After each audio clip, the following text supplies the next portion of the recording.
2013 A level පළවෙනි ව්‍යුහගත ප්‍රශ්නය. පළවෙනි ව්‍යුහගත ප්‍රශ්නේ ඒ කොටස ගත්තොත් මේ ඒ කොටසේ ප්‍රශ්න පහක් දීලා තියෙනවා. ඒ ප්‍රශ්න පහේ ප්‍රභේද කීපයක් දීලා කිසියම් ගුණයක් දීලා ඒ ගුණය වැඩි වෙන පිළිවෙලට ලියන්න කියලා කියන්නේ.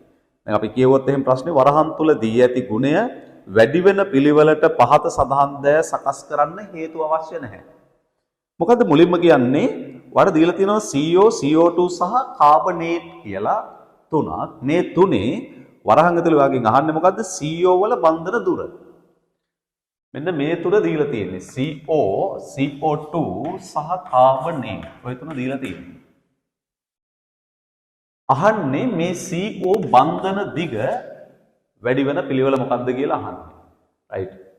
මේකට උත්තරේ දෙන්නේ කොහොමද? ඉස්සරලාම අපි කරගන්න ඕන දේ තමයි මේවා ලුයිස් ව්‍යුහ හැඳ ගන්න. ලුයිස් ව්‍යුහ හැඳ ගන්න නැතුව උත්තරේ ගන්න බෑ.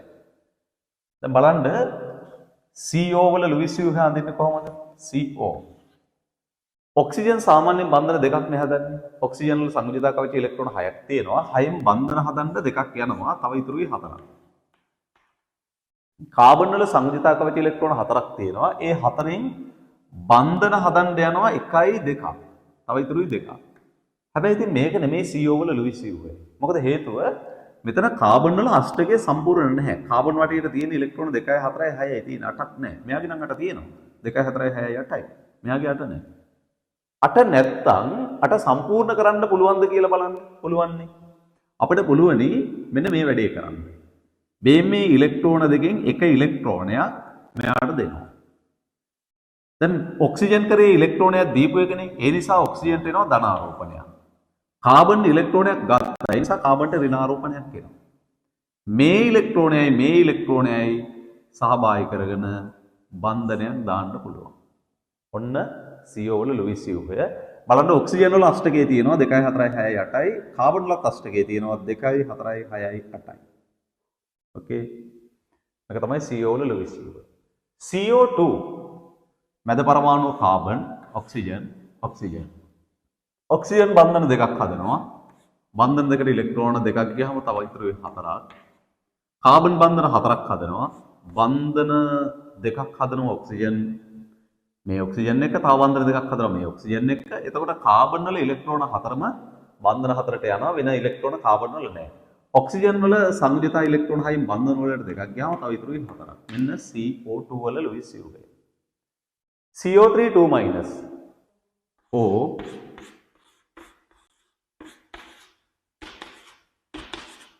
දැන් මෙහෙම අපිට පුළුවන් මෙයාගේ ව්‍යුහය ඇඳගන්න. හැබැයි කාබනේට් වල සැබෑ ව්‍යුහය දැන් මේක අපිට පුළුවන් මේ විදිහට එක සර දාන්න. දැන් මේ ව්‍යුහය නෙමෙයි ඇත්තටම මෙයාගේ සැබෑ ව්‍යුහය. මෙයාට ස්ථායී සංප්‍රයුක්ත ව්‍යුහ තුනක් අඳින්න පුළුවන්. සැබෑ ව්‍යුහය වෙන්නේ ඒ ස්ථායී සංප්‍රයුක්ත ව්‍යුහ තුනේ සංප්‍රයුක්ත මුහුම. එහෙමනම් මෙතනදී අපි ගන්න ඕනේ මේ ව්‍යුහය නෙමෙයි මෙයාගේ සංප්‍රයුක්ත මුහුම. දැන් සංප්‍රයුක්ත මුහුම අඳින හැටි අපි කතා කරලා තියෙනවා. කොහොමද ඒක කරගන්නේ? මේ යුගල මකනවා, ඍණාරෝපණයත් මකනවා, මේ යුගලත් මකනවා. මෙතන මේ බොන්ඩ් එක මකනවා. මෙතෙන්ට කඩිරි, මෙතෙන්ට කඩිරි. මේක එන්නේ කොහොමද කියන එක අපි කතා කරලා තියෙනවා. දැන් මෙතන මේ බන්ධනය තනි බන්ධනයක්ද, ද්විත්ව බන්ධනයක්ද? එක ඉරි කෑල්ලක් තියෙනවා නම් තනි බන්ධනයක්, එක ඉරි කෑල්ලකුයි කඩිරි තියෙනවා නම් ඒකෙන් අදහස් කරන්නේ මේ බන්ධනය ද්විත්ව බන්ධනයක් නෙමෙයි. හැබැයි මේ බන්ධනයට ද්විත්ව බන්ධන ලක්ෂණ තියෙනවා. හරි. එතකොට දුර බන්ධන දිග ගන්නෙ කොහොමද? මෙතන තියෙන ට්‍රිබල් බොන්ඩ් එකක් නේ.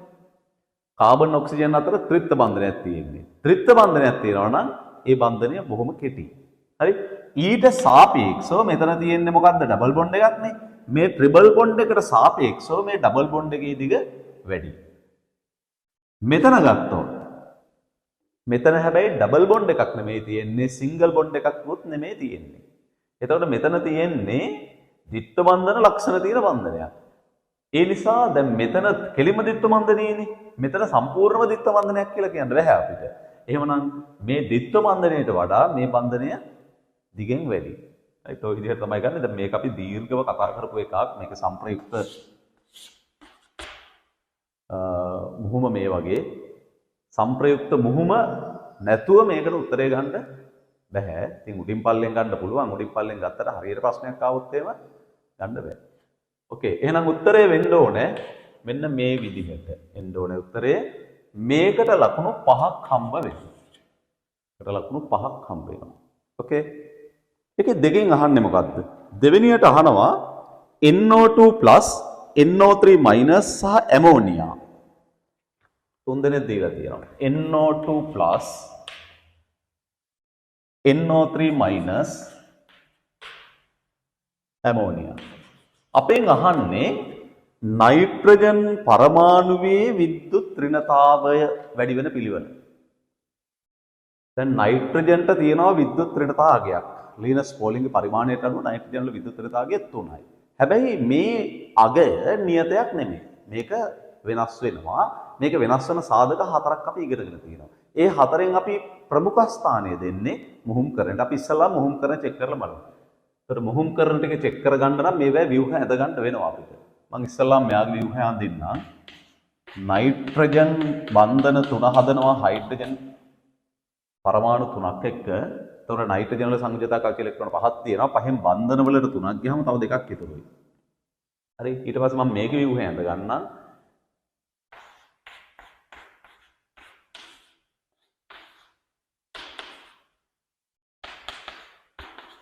ලුයිස් ව්‍යුහනල් ළමයි දැන් අපි පුරුදු වෙලා තියෙන්නේ ලුයිස් ව්‍යුහ පටස් ගාලා අඳින්න.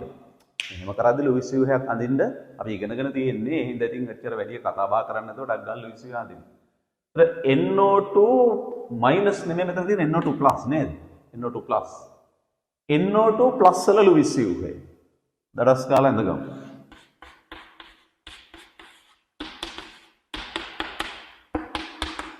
ඔය විදිහට ලුයිස් ව්‍යුහට ඩක් ගාලා අඳ ගන්න පුළුවන් වෙනවා. ඊට පස්සේ අපි මුහුම් කරන ගත්තොත් එහෙම ඔයාලට පේනවා මෙයාගේ මුහුම් කරන්නේ මොකක් වෙන්න ඕනේද? මෙයාගේ මුහුම් කරන්නේ sp. මෙයාගේ මුහුම් කරන්නේ මොකද වෙන්න ඕනේ? sp2. මෙයාගේ මුහුම් කරන්නේ මොකක්ද? sp3. හරි? ටක් ගාලා ලුයිස් ව්‍යුහ ටික ඇඳගත්තා. ටක් ගාලා මුහුම් කරන ටික ලියන්න ගියා. ඕකේ. දැන් අන්න ඔළුවට එන්න ඕනේ. මුහුම් කාක්ෂිකවල s ප්‍රතිශතය වැඩි වෙනකොට පරමාණු විද්‍යුත් ඍණතාව වැඩි වෙනවා. දැන් මෙතන මුහුම් කරන වෙලා තියෙන S එකයි P එකයි. එතකොට දෙකෙන් එකක් S නේ. එහෙනම් S ප්‍රතිශතය 150යි. මෙතන මුහුම් කරන වෙලා තියෙනවා S දෙකකුයි P දෙකකුයි. කාක්ෂික තුනෙන් එකක් S. තුනෙන් එකක් කියන්නේ 133.33යි. මෙතන මුහුම් කරන වෙලා තියෙනවා S දෙකකුයි P තුනකුයි ඔක්කොම කාක්ෂික හතරක්. හතරෙන් එකක් S. හතරෙන් එකක් කියන්නේ 125යි. හරි එහෙනම් ඔයාලට පේනවා ඇති S ප්‍රතිශතය මෙයාට වඩා මෙයාගේ වැඩි, එයාට වඩා මෙයාගේ වැඩි. S ප්‍රතිශතය වැඩි වෙනකොට විද්‍යුත් ඍණතාවය වැඩි වෙනවා. එහෙනම් මේකේ උත්තරය ලියන්න ඕනේ ඔයා කොහොමද? ඇමෝනියාගේ තමයි අඩුම, ඊට වඩා වැඩි NO3- ගේ, ඊට වඩා වැඩි NO2+ ගේ. රයිට්? මෙන්න උත්තරය. මේකටත් ලකුණු 5ක් හම්බ වෙනවා. ලකුණු ටික දාගෙන යන්න. දැන් පළවෙනි එකට ලකුණු 5යි, මේකට ලකුණු 5යි. රයිට්. මොකද ඊළඟ ප්‍රශ්නය? Beryllium sulphate, magnesium sulphate, calcium sulphate වියෝජන උෂ්ණත්වය වැඩි වෙන පිළිවෙල අහන්නේ. Beryllium sulphate, magnesium sulphate, calcium sulphate. Beryllium 2+, magnesium 2+, calcium 2+. right. දැන් මෙතන විශේෂ ලක්ෂණයක් තියෙනවා. ඒ ලක්ෂණය අඳුර ගන්න ඕනේ. මේ තුන් දෙනාම එකමනේ. තුන් දෙනාම එකමයි. ඒ කියන්නේ තුනක් නෙමෙයි ඒ එකක්. හැබැයි මේ තුන් දෙනා එකිනෙකට වෙනස්. මේ තුන් දෙනාගේ එක ලක්ෂණයක් තියෙනවා. එක හා සමානයි. මොකද්ද? මෙතනත් ධන දෙකයි, ධන දෙකයි, ධන දෙකයි. මොකද්ද මේ තුන් දෙනාගේ තියෙන වෙනස් ලක්ෂණය? සයිස් එක. කාණ්ඩ එක පහළට යනකොට අරය වැඩි වෙනවනේ. එතකොට මේ කැටයන වලත් මොකද වෙන්නේ? පහළට යන්න අරය වැඩි වෙනවා. බෙරිලියම් 2+ වල අරය කුඩායි. මැග්නීසියම් 2+ ඊට වඩා අරය වැඩි. කැල්සියම් 2+ වල අරය ඊටත් වැඩි. මෙන්න මේක ඔළුවට එන්න ඕනේ. කැටයනේ සයිස් එක කුඩා වෙනකොට එයාගේ ද්‍රවීකරණ බලය වැඩි වෙනවා. මේක කුඩා නිසා මේ සල්ෆේට් වල ඉලෙක්ට්‍රෝන වලාව මෙන්න මේ විදිහට මෙහාට ඇදිලා එනවා. හරිද? මේක ද්‍රවීකරණය වෙනවා. මෙයාට පුළුවනි අර ඉලෙක්ට්‍රෝන වලාව මෙහෙට ඇදලා ගන්න. මොකද හේතුව මෙයාගේ ධන විද්‍යුත් ක්ෂේත්‍රය ප්‍රබලයි. මෙයාගේ සයිස් එක කුඩා නිසා. මෙයා ගත්තොත් මෙයාගේ සයිස් එක වැඩි. සයිස් එක වැඩි නිසා ධන විද්‍යුත් ක්ෂේත්‍රයේ ප්‍රබලතාව සාපේක්ෂව අඩුයි. ඒ නිසා මෙයාට මෙයාගේ ඉලෙක්ට්‍රෝන වලාව ලොකුවට මෙහෙට ඇදලා ගන්න බෑ. හරි මෙයාගේ මධ්‍යස්ථ මේකක් තියෙන්නේ. හරි දැන් එතකොට මොකද්ද තර්කය? තර්කය මේකයි. ඇනායනය වැඩිපුර විකෘති වෙලා තියෙනවා නම් ලේසියෙන් වියෝජනය වෙනවා. මෙයා විකෘති වෙලා නැහෙනි වැඩි. මෙයා ද්‍රවීකරණය වෙලා නැහෙනි වැඩි.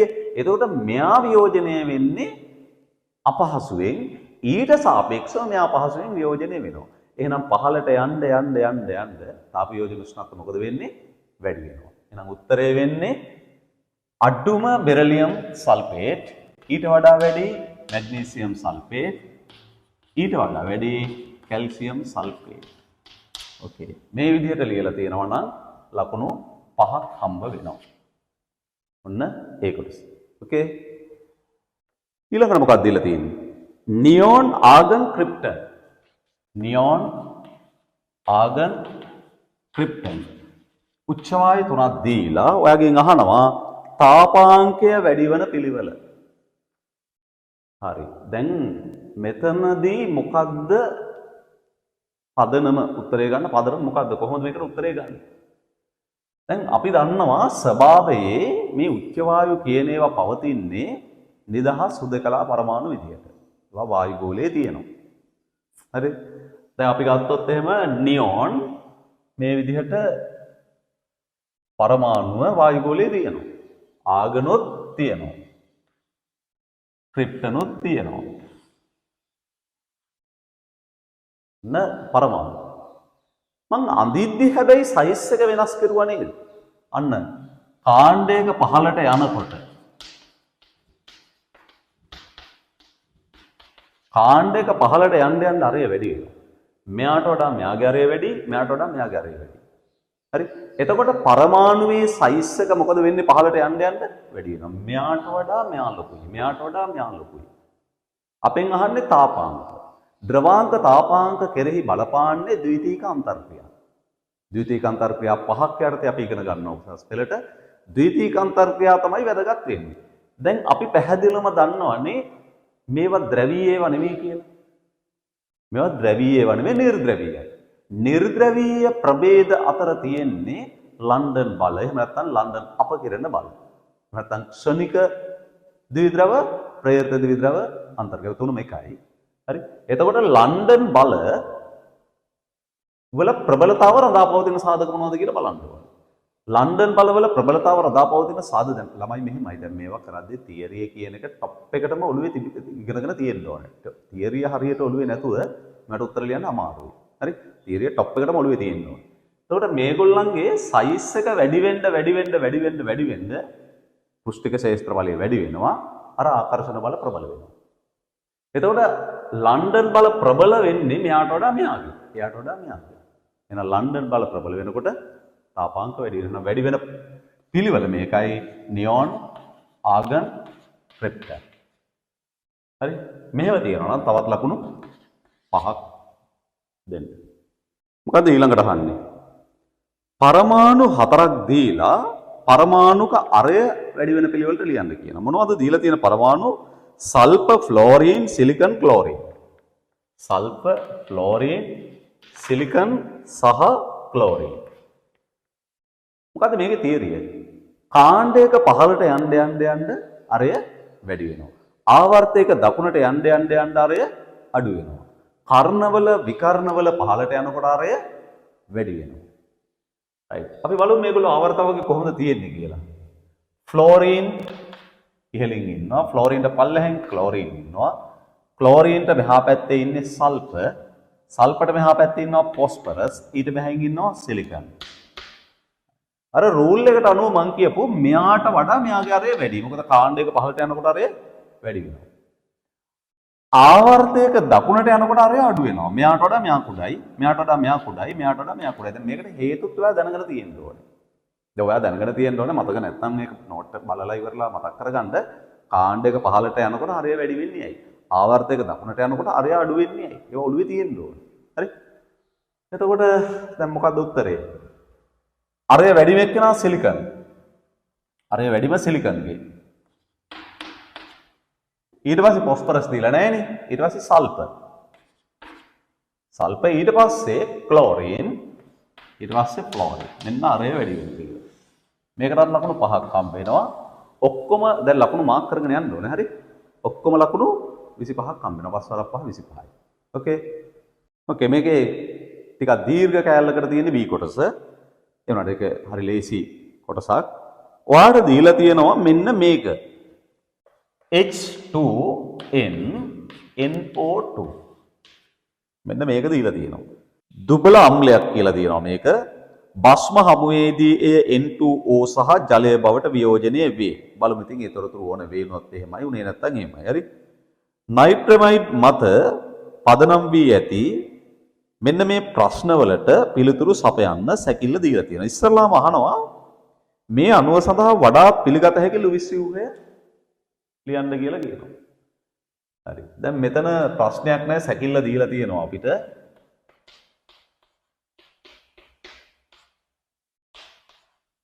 අන්න සැකිල්ල. දැන් මේකේ ලුයිස් ව්‍යුහය ළමයි තප්පර 10ක් යන්න කලින් ලුයිස් ව්‍යුහය හද ගන්න ඕනේ. නයිට්‍රජන් බන්ධන 3 හදනවා. බන්ධන 3 හදපුවාම තව ඉලෙක්ට්‍රෝන දෙකක් ඉතුරුයි. මෙන්න මේ දෙක. මේ නයිට්‍රජන් ගමු. එයා බන්ධන 3ක් හදනවා. බන්ධන 3 හදපුවාම තව ඉලෙක්ට්‍රෝන දෙකක් ඉතුරුයි. හරි. ඔක්සිජන් බන්ධන දෙකක් හදනවා. තව ඉතුරුයි 4ක්. මෙයාගේ ඉලෙක්ට්‍රෝන 6 මෙන්න. දැන් මේක ස්පෙෂල් කාණ්ඩයක් නේද? NO2 කාණ්ඩේ. දැන් මේ නයිට්‍රජන් හා ඔක්සිජන් අතර ඇති වෙන්නේ මොන බන්ධනයක්ද? දායක බන්ධනය. දායක බන්ධනය හදන්න ඉලෙක්ට්‍රෝන යුගලම දෙන්නේ නයිට්‍රජන්. මේ දෙකෙන් එකක් తాවකාලිකව මෙයාට දෙනවා. දුන්න නිසා ධන, ගත්ත නිසා ඍණ දෙන්න එකතු වෙලා ඉලෙක්ට්‍රෝන දෙක එකතු වෙලා බන්ධනය හදනවා. මෙන්න ව්‍යුහය. හරි. මේ ව්‍යුහය ඇඳත් හරි, මේ ව්‍යුහය ඇඳත් හරි. දෙකම හරි කොහොමද නැහැ දෙකම එකයි. කවුරු හරි කෙනෙක් මේක ඇඳලා තියෙනවා නම් ඒ ප්‍රශ්නයක් නෑ. හරි.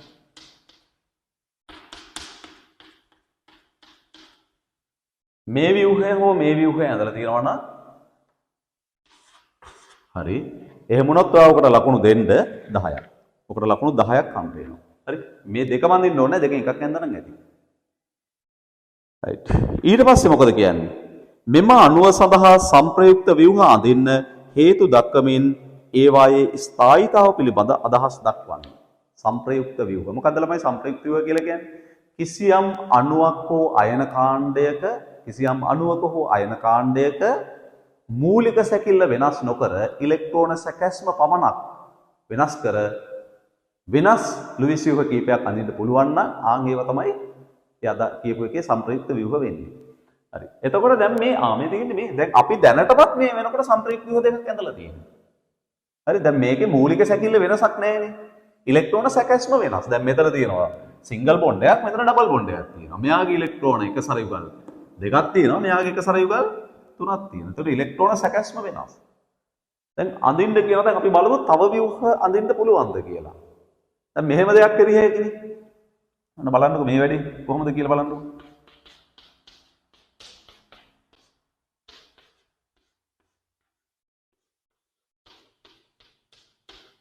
මේ ව්‍යුහය මං ඇන්දේ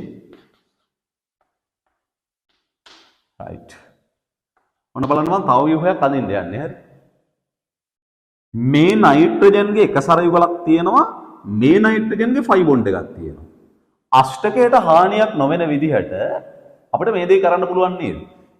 මේ ඉලෙක්ට්‍රෝන යුගල මෙතන 5 බන්ධනය හදන්න යවනවා. හරිද? මෙතනද වෙච්ච ඉලෙක්ට්‍රෝන යුගල මෙතන 5 බන්ධනය හදන්න ගියා. දැන් නයිට්‍රජන් වල ඉලෙක්ට්‍රෝන අෂ්ටකයට වැඩිනේ. දැන් මෙතන මේ නයිට්‍රජන් අෂ්ටක නීතියට පටහැනිනේ. එහෙමනම් දැන් බලන්න මෙයාගේ ඉලෙක්ට්‍රෝන සංයුජතා තියෙනවා 2 4 6 8යි 10ක්. ඒක වෙන්න බෑ. එහෙනම් මොකද කරන්නේ? මේ 5 බන්ධනය කඩලා ඒ 5 බන්ධනයේ ඉලෙක්ට්‍රෝන යුගල මෙතෙන්ට දානවා. ඔන්න දැන් මෙයාගේ අෂ්ටකය හරි 2යි 4යි 6යි 8යි.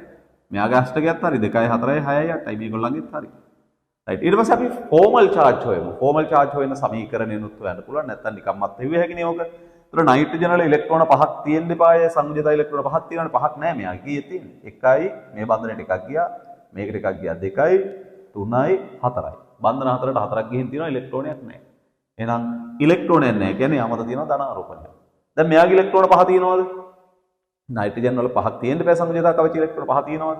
මේකට එකක් ගියා මේකට එකක් ගියා 2යි 3යි 4යි තියෙන. ඒකෙත් නෑ. එහෙනම් ඒක මතක් තියෙනවා ධන ආරෝපණය. ඔක්සිජන් වල ඉලෙක්ට්‍රෝන 6ක් තියෙන්න බෑ සංයුජත කවචේ. බලමු මෙයාගේ 6 තියෙනවද කියලා. මේ බන්ධනයට එකක් දෙනවා. 1යි 2යි 3යි 4යි 5යි 6යි 7යි. වැඩිපුර එකක් තියෙනවා. එහෙනම් ඍණ. ඔන්න සංප්‍රයුක්ත ව්‍යුහ තුනක් ඇඳ මේ විදිහට. සාමාන්‍යයෙන් සංප්‍රයුක්ත ව්‍යුහ දෙකක් අතරට මේ දෙහිස් ඊතලයක් යොදන්න ඕනේ. ඒකෙන් අදහස් කරන්නේ සංප්‍රයුක්තතාව. ඕකේ. මෙන්න සංප්‍රයුක්ත ව්‍යුහ තුන. ඔය සංප්‍රයුක්ත ව්‍යුහ තුන අඳිනවට ලකුණු දෙනවා 4 ගාන. ලකුණු 4යි 4යි 4යි. ඊට පස්සේ අපෙන් අහනවා මේවා ස්ථායීතාව පිළිබඳ අදහස් දක්වන්න කියලා. රයිට්. අපි මේවා ස්ථායීද අස්ථායීද කියලා බලමු. දැන් මේ ව්‍යුහය ගන්න. මේ ව්‍යුහයේ අස්ථායී වෙන්න හේතුවක් නැහැනේ. ඔක්සිජන් කියලා කියන්නේ විද්‍යුත්තරතාව අධික මූලද්‍රව්‍යයක්. එතකොට මේ ඔක්සිජන් මත ඍණාරෝපණයක් තියෙනවා. එහෙනම් ඒකත් ප්‍රශ්නයක් නෑ. හරිද? යාබද පරමාණු දෙකක ප්‍රතිවිරුද්ධාරෝපණ තියෙනවා. එහෙනම් ඒකත් ප්‍රශ්නයක් නෑ. එහෙනම් මේ ව්‍යුහය ස්ථායී. මේ ව්‍යුහය ස්ථායී කියනවට ළමයි එක ලකුණක් දෙනවා. ලකුණක් දාගන්න. ඒක ස්ථායී නම් මේකත් ස්ථායී වෙන්න එපාය. ඒකටත් එක ලකුණක් දාගන්න. මේකත් ස්ථායී මේකත් ස්ථායී. හේතු මොනවද කියන්නේ? විද්‍යුත් ඍණතාව වැඩි ඔක්සිජන් මත ඍණ පැවතීම. එක ලකුණයි. විද්‍යුත් ඍණතාව වැඩි ඔක්සිජන් මත ඍණ ආරෝපණයක් පැවතීම. එක ලකුණයි. right. අනිත් හේතුව යාබද පරමාණු දෙකක ප්‍රතිවිරුද්ධ ආරෝපණ පැවතීම. තවත් ලකුණක්. යාබද පරමාණු දෙකක ප්‍රතිවිරුද්ධ ආරෝපණ පැවතීම. තවත් ලකුණක්. එතකොට ඔක්කොම ලකුණු 4යි 3යි 7යි 4යි 3යි 7යි. මේ ව්‍යුහය ස්ථායීද අස්ථායීද? දැන් බලන්න මෙතන ප්‍රශ්න ගොඩක් තියෙනවා. එකක් තමයි දැන් මේ අණුව ගත්තොත් මේ අණුවේ තැන් දෙකක විතරයි ආරෝපණ තියෙන්නේ. මෙතන තැන් 4ක ආරෝපණ තියෙනවා. ආරෝපණ විසිරීම වැඩි. අනිත් එක මේ එක ළඟ පරමාණු දෙකක ධන ආරෝපණ තියෙනවා. ඒකත් අස්ථායී. එහෙනම් මේ ව්‍යුහය අස්ථායී. අස්ථායී කියනවට එක ලකුණක් දෙන්න. මේ ව්‍යුහය අස්ථායී. ඒතකොට අස්ථායී වෙන්න හේතුත් කියන්න ඕනේ. මොනවද හේතු? යාබද පරමාණු දෙකක ධනාරෝපණ පැවතීම. එක ලකුණයි. අනිත් එක ආරෝපණ වෙන්වීම එහෙම නැත්නම් ආරෝපණ විසිරීම වැඩි. තව ලකුණක් දෙන්න. ඔන්න සංප්‍රයුක්ත ව්‍යුහ සම්බන්ධ කොටස. ඕකේ. ඊට පස්සේ වගුව දීලා මේක සාමාන්‍යයෙන් දෙන වගුවක්. වගුව දීලා අපෙන් අහනවා ප්‍රශ්න තුනක්. හයිඩ්‍රජන් පරමාණු දෙකට බැඳුන N. ඒ කියන්නේ මෙන්න මේ මෙයා ගැන අහන්නේ ඉලෙක්ට්‍රෝන යුගල ජ්‍යාමිතිය. මෙතන ළමයි ඉලෙක්ට්‍රෝන යුගල කියලා අදහස් කරන්නේ විස්ප යුගල්. විස්ප යුගල් කියන්නේ සිග්මා බන්ධන දාන එකසර. දැන් මෙතන සිග්මා බන්ධන තුනක් තියෙනවා එකසර එකක් තියෙනවා. ඒතර විස්ප යුගල් හතරක් තියෙනවා නම් ළමයි ඔය හතර පිළියෙල වෙන්නේ සාමාන්‍යයෙන් මෙන්න මේ ආකාරයට. මධ්‍ය පරමාණු වටේට මේ විදිහට තමයි ඔය හතර පිළියෙල වෙන්නේ චතුස්තලීයව. එහෙමනම් මේ ඉලෙක්ට්‍රෝන යුගල ජ්‍යාමිතිය මෙයාගේ මොකද්ද? චතුස්තලීයයි. චතුස්තලීයයි කියනවට ලකුණු තුනක් දීලා තියෙනවා. ඊළඟට අහනවා හැඩය. මෙයා වටා හැඩය. අන්න විස්පතිරයට යන්න ඕනේ. සිග්මා 3යි එකසර 1යි කියන්නේ මොකද්ද හැඩය? ත්‍රිආනත පිරමිඩාකාර. ඒකටත් දෙනවා ළමයි ලකුණු 3ක්. ඊළඟට අහනවා මෙයාගේ මුහුම්කරණය. මුහුම්කරණය නම් දඩස් ගාලා ගන්න පුළුවන්. හරි? මුහුම්කරණය sp3 නේ. ඕකේ. ඒකට ලකුණු 3යි. ඒතකොට 3යි කියන්නේ ලකුණු 9යි. ඊට පස්සේ අහනවා ඔක්සිජන් පරමාණු දෙකට බැඳුන නයිට්‍රජන්. ඒ කියන්නේ මෙන්න මෙයා ගැන අහන්නේ. අපි බලමු මෙයා ගැන. මොකද කියන්නේ ඉලෙක්ට්‍රෝන යුගල ජ්‍යාමිතිය. දැන් මෙයාගේ විස්ප යුගල් කීයක් තියෙනවද කියලා බලන්නකෝ. සිග්මා 1යි සිග්මා 1යි සිග්මා 1යි එකසර නැහැ. එහෙනම් සිග්මා 3යි එකසර බිඳුවයි කියන්නේ විස්ප යුගල් 3යි තියෙන්නේ. විස්ප යුගල් 3යි නම් ඒ තුන පිළියෙල වෙන්නේ කොහොමද? න්‍යෂ්ටිය වටේට කොහොමද පිළියෙල වෙන්නේ?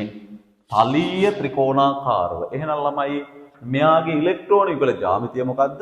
තලීය ත්‍රිකෝණාකාරයි. ඒකටත් ලකුණු 3ක් දාන්න. ඊට පස්සේ යනවා හැඩය. දැන් මෙතන බලන්න සිග්මා 3යි එකසර නෑනේ. එහෙනම් හැඩයත් වෙන්නේ තලීය ත්‍රිකෝණාකාරයි. ඒකටත් ලකුණු 3ක් දාන්න. ඊට පස්සේ මුහුම්කරණය අහනවා. මුහුම්කරණය කොහොමද මෙයාගේ වෙන්නේ? මුහුම්කරණය රස් ගාලා ගත්ත හැකි sp2. ඒකටත් ලකුණු 3ක් දාන්න. හරි. එතකොට ලකුණු 3 වරක් කීයක් හම්බ වෙනවද? 3 වරක් 6 18ක් ලකුණු හම්බ වෙනවා ඒ කැලලට. ඊට පස්සේ අහනවා මේ අණුව ද්‍රවීයද නිර්ද්‍රවීයද කියලා. ඒක කොහොමද ගන්නෙ? ළමයි අණුවක් ද්‍රවීයද නිර්ද්‍රවීයද කියලා බලද්දී අපිට එයාගේ නිවැරදි ජ්‍යාමිතිය ඕන වෙනවා. නිවැරදි හැඩය ඕන වෙනවා. එතකොට අපි මේක ඇන්දොත් එහෙම එන්න මේ වගේනේ. මෙන්න මේ වගේ. එතකොට මෙතන කොහොමද හැඩය වෙන්නේ? මේක හැඩය වෙන්නේ ත්‍රිආර්ත පිරමිඩාකාර. මේක වටේට තලීය ත්‍රිකෝණාකාරයි. මෙහෙම. අපි මේක ඇල්ල ගමු. මෙයාට වඩා මෙයාගේ විද්‍යුත්තරතාව වැඩි. ඩෙල්ටා ධන ඩෙල්ටා ඍණ. මෙයාට වඩා මෙයාගේ විද්‍යුත්තරතාව වැඩි. ඩෙල්ටා ධන ඩෙල්ටා ඍණ. එහෙනම් මෙහාට තියෙනවා ළමයි මියු වගයක්. මෙහාටත් තියෙනවා මියු වගයක්. එතකොට අපිට අනිවාර්යෙන් තේරෙන්න ඕනේ මේ දෙකේ සම්ප්‍රයුක්තයක් තියෙනවා ඉහළට කියලා. එහෙනම් මේකේ මියු අසමානයි බිඳුවයි. එතකොට මේ කොටස සැලකුවත් එකයි නැතත් එකයි. දැන් මේ කොටසෙත් ද්‍රවීයයි. මේ කොටසත් ද්‍රවීයයි. මොකද බලන්නකො මේ මෙහෙට තියෙනවා මෙහෙට තියෙනවා. ඒතකොට සම්ප්‍රයුක්තයක් තියෙනවා අර හෙට. හරි. මේ සම්ප්‍රයුක්තයයි ගත්තොත් එහෙම ඒ දෙකටත් සම්ප්‍රයුක්තයක් තියෙනවා. හරිද? මේ කොටස ගත්තේ නැතත් මේ කොටසෙන්ම ගත්ත හැකි අපිට ලේසියෙන් මේ අණුව ද්‍රවීය අණුව. ඕකේ. ද්‍රවීයයි කියලා තියෙනවා නම් ලකුණු 4ක් දාන්න. රයිට්. ඊට පස්සේ අපෙන් අහනවා ඉහත එක කොටසේ අඳින ලද ලුයිස් ව්‍යුහයෙහි පහත දක්වා ඇති බන්ධන සෑදීම සඳහා සහභාගී වෙන පරමාණුක මුහුම්කාක්ෂික ඕවා හඳුරගන්න කියලා. රයිට්. පරමාණු ලේබල් කරලා තියෙනවා 1 2 කියලා. මේක 1 මේක 2. රයිට්. අපි බලමු. N1 N2 ළමයි මේ බන්ධනය හදලා තියෙන්නේ කොහොමද? N1 වල sp3 මුහුම්කාක්ෂිකයක්. හා N2 වල sp2 මුහුම්කාක්ෂිකයක් රේඛීය අතිච්ඡාදනයෙන් තමයි මේ බන්ධනය හැදෙන්නේ. මේ බන්ධනය හැදෙන්නේ N1 වල sp3 මුහුම්කාක්ෂිකයක් N2 වල sp2 මුහුම්කාක්ෂිකයකුත් රේඛීය අතිච්ඡාදනයෙන් තමයි මේ බන්ධනය හැදෙන්නේ. එහෙනම් ලකුණු දෙන්නේ මෙහෙමයි. N1 වල sp3 කියලා තියෙනවා නම් ලකුණු 3ක් දාන්න. N2 වල sp2 කියලා තියෙනවා නම් ලකුණු ඒ 3ක් දාන්න. ඊළඟට N1H මෙන්න මේ බන්ධනය හදන්නේ කොහොමද කියලා. ළමයි N1 වල මුහුම් කරන sp3 නේ හයිඩ්‍රජන් පරමාණුවට මුහුම් කරණයක් නැහැ. හයිඩ්‍රජන් කවුරු එක්ක මුහුම් කරන්නේ? දවසන් කවචයක ඉලෙක්ට්‍රෝනයයි තියෙන්නේ. ඒ ඉලෙක්ට්‍රෝනේ තියෙන්නේ S කාක්ෂිකේ. එතකොට හයිඩ්‍රජන් වල සංයුජතා කවචයේ එකම එක කාක්ෂිකයයි තියෙන්නේ. මොකද්ද? ඒක S කාක්ෂිකේ. එතකොට හයිඩ්‍රජන්ට මුහුම් කරණයක් නැහැ හයිඩ්‍රජන්ගේ. මේ බන්ධනය හදන්නේ එතකොට කොහොමද? නයිට්‍රජන් වල sp3 හා හයිඩ්‍රජන් වල එකේ කාක්ෂිකය සහභාගී වෙලා. එහෙනම් ඔයාලට ලියන්න ඕනේ මොකක්ද උත්තරේ? N1 වල sp3 මුහුම් කාක්ෂිකයකුත් හයිඩ්‍රජන් වල එක S කාක්ෂිකයක් රේඛීය අතිච්ඡාදනය වෙලා. එහෙනම් N1 වල sp3 කියලා තියෙනවා නම් ලකුණු 3ක් දාන්න. හයිඩ්‍රජන් වල එක S කියලා තියෙනවා නම් තවත් ලකුණු 3ක් දාන්න. ඔන්න ඔය විදිහට තමයි ඔකට ලකුණු හම්බ වෙන්නේ. හරි. ළමයි ඊළඟට අපිට දීලා තියෙන්නේ C කොටසේ ද්විතීයික අන්තර්ක්‍රියා සම්බන්ධ ප්‍රශ්නයක් ක්ෂෙනෝන්. ඊළඟට CH3Cl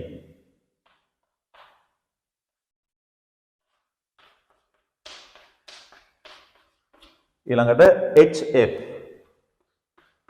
දැන් ළමයි ඔක්කොම ඉස්සල්ලා මේවා ද්‍රවීයද නිර්ද්‍රවීයද කියලා බලන්න ඉන්න ඕනේ. මේක නම් නිර්ද්‍රවීයයිනේ මම කලිනුත් කිව්වනේ. මේක නිර්ද්‍රවීය. මේක බලමු. මෙයාට වඩා මෙයාගේ විද්‍යුත්තරතාව වැඩි. ඩෙල්ටා ධන ඩෙල්ටා ඍණ. මෙයාට වඩා මෙයාගේ විද්‍යුත්තරතාව වැඩි. ඩෙල්ටා ධන ඩෙල්ටා ඍණ. මෙතනත් එහෙමයි මෙතනත් එහෙමයි. එහෙමනම් ළමයි මෙහාට තියෙනවා mu වගයක්, මෙහාට තියෙනවා mu වගයක්, මෙහාට තියෙනවා mu වගයක්, මෙහාට තියෙනවා mu වගයක්. ඒතර මේකේ සංප්‍රයුක්තයක් තියෙනවා අරහෙට. සංප්‍රයුක්තකයක් තියෙනවා. එහෙනම් මේකේ mu වගය බිඳුව වෙන්නේ නැහැ. mu අසමානයි බිඳුවයි. ඒ නිසා මේ අණුව ද්‍රවීයයි. මේක ඒක ගැන නම් කතා කරන්න දෙයක් නැහැ. ඒක කොහොමද ද්‍රවීයයිනේ. මෙහාට mu තියෙනවනේ. mu අසමානයි බිඳුවයි. ද්‍රවීයයි. අපිට දීලා තියෙන විශේෂ තුනෙන් එක්කෙනෙක් නිර්ද්‍රවීයයි දෙන්නේ ද්‍රවීයයි. මෙයා ද්‍රවීයයි මෙයා ද්‍රවීයයි. රයිට්. අපි උත්තර දෙන්න පටන් ගමු. ද්විද්‍රව ද්විද්‍රව බල. ළමයි ද්විද්‍රව ද්විද්‍රව අන්තර්ක්‍රියා තියෙන්නේ කවුරු අතරද? ද්‍රවීය අණු අතර. එහෙනම් එක්කෙනෙක් HF අනිත් එක්කෙනා CH3Cl. එක්කෙනෙක් HF අනිත් එක්කෙනා CH3Cl. ඔකට ලකුණු හම්බ වෙන්නේ ළමයි මේ තියෙන ඔරිජිනල් මාකින් එක ලකුණු හම්බෙන්නේ මෙහෙමයි ලකුණු දෙක ගන්න. හරි පළවෙනි උත්තරයට එන්න ඕන CH3Cl හා HF. ලකුණු දෙක ගන්න. මේකට දෙකයි මේකට දෙකයි. දැන් කෙනේ තර්කයක් දායි HF වල තියෙන ද්විද්‍රව ද්විද්‍රව ආකර්ෂණ නෙමෙයි හයිඩ්‍රජන් බන්ධන කියලා. ළමයි හයිඩ්‍රජන් බන්ධන කියලා කියන්නේත් මොකද්ද? ද්විද්‍රව ද්විද්‍රව ආකර්ෂණ බල විශේෂයක්ම තමයි. විශේෂ ද්විද්‍රව ද්විද්‍රව ආකර්ෂණ බල විශේෂයක් තමයි හයිඩ්‍රජන් බන්ධන කියලා කියන්නේ. හරි? එතකොට ලකුණු මේකට දෙකයි මේකට ලකුණු දෙකයි. ඊළඟට මොකක්ද අහන්නේ? හයිඩ්‍රජන් බන්ධන ළමයි තියෙන්නේ කාගේද? ඉතින් පැහැදිලිවම HF වලනේ. HF. එතකොට දෙකට උත්තරය HF ඒකටත් හම්බ වෙනවා ලකුණු දෙකක්. ඒකටත් ලකුණු දෙකක් හම්බ වෙනවා. ඊට පස්සේ අහනවා ලන්ඩන් අපකිරණ බල. ළමයි නිර්ද්‍රවීය අණු අතර අනිවාර්යයෙන්ම තියෙන ආකර්ෂණ විශේෂය තමයි ලන්ඩන් බල. එහෙනම් පැහැදිලිවම අපි ලියන්න ඕනේ ක්ෂෙනෝන්. හරි? තුන්වෙනි උත්තරයට ක්ෂෙනෝන් අනිවාර්යෙන් ලියන්න ඕනේ. ඒ වගේම ළමයි ඕනෑම පද්ධතියක් තුළ ඔය ලන්ඩන් බල කියන එක හම්බ වෙනවා. වතුරේ තියෙන අපි පිරිසුදු වතුර ගත්තොත් පිරිසුදු වතුරේ තියෙන හයිඩ්‍රජන් බන්ධනනේ. ඔය පිරිසුදු වතුරේ තියෙනවා ලන්ඩන් බල. ලන්ඩන් බල ඇති වෙන විදිහ මතක් කරලා බලන්න ඒකත් එක්ක බලපුවාම හැම එකේම ලන්ඩන් බල කියන එක තියෙනවා. එහෙනම් ළමයි ඉතින් හරි සරල දෙයක් තියෙන්නේ. මේ තුන් දෙනාම ලියන්නයි තියෙන්නේ. ක්ෂෙනෝන් ලියනවා, මෙයා ලියනවා, ඊට අමතරව මෙයා ලියනවා. ඔන්න තුන්වෙනි ප්‍රශ්නෙට උත්තරේ ක්ෂෙනෝන් CH3Cl සහ HF. ලකුණු හම්බ වෙන්නේ ලකුණු හම්බ වෙන්නේ ක්ෂෙනෝන්ට ලකුණු දෙකක් හම්බ වෙනවා.